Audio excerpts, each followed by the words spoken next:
Hey everyone, Tony Smith here again with crinco.com. Oftentimes we have customers call in to shop their home insurance, and in the process of reviewing their coverages, we find that they're over-insured. We typically see people over-insured in just two areas: personal property coverage and dwelling coverage. Before we explain these things, please note that I believe it's always better to be over-insured than under-insured, but you want to make certain you're not grossly over-insured and just throwing money down the drain. So let's break this down.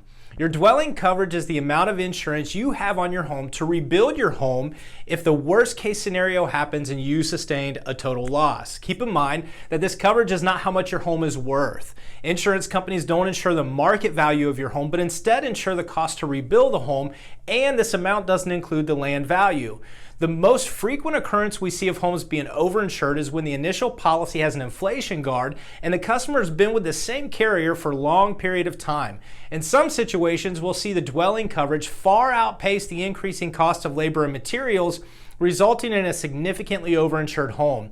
As an example, a home with $250,000 in dwelling coverage with a 5% inflation guard would have nearly $320,000 in coverage in just 5 short years. In 10 years, this same home would be insured for over $400,000.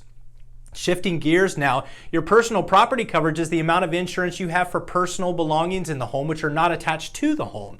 This coverage generally doesn't provide adequate coverage for big ticket items such as jewelry or collectibles, and it doesn't generally cover motorized vehicles. So what we're left with are couches and beds and televisions and dressers, dining room tables, chairs, etc., etc.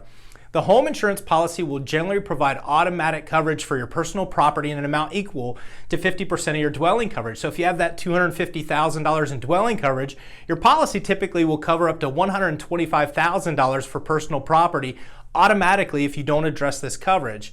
But what if you're a first-time home buyer without a ton of personal belongings? Or what if you're a minimalist and only have $30,000 worth of stuff? Or what if you live alone and have empty bedrooms in the house? You get the picture.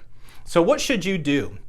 If your insurance company or your agent is not already reviewing your coverages with you annually, specifically ask them to double check your dwelling coverage to ensure that you're not overinsured or underinsured, or just give me a call.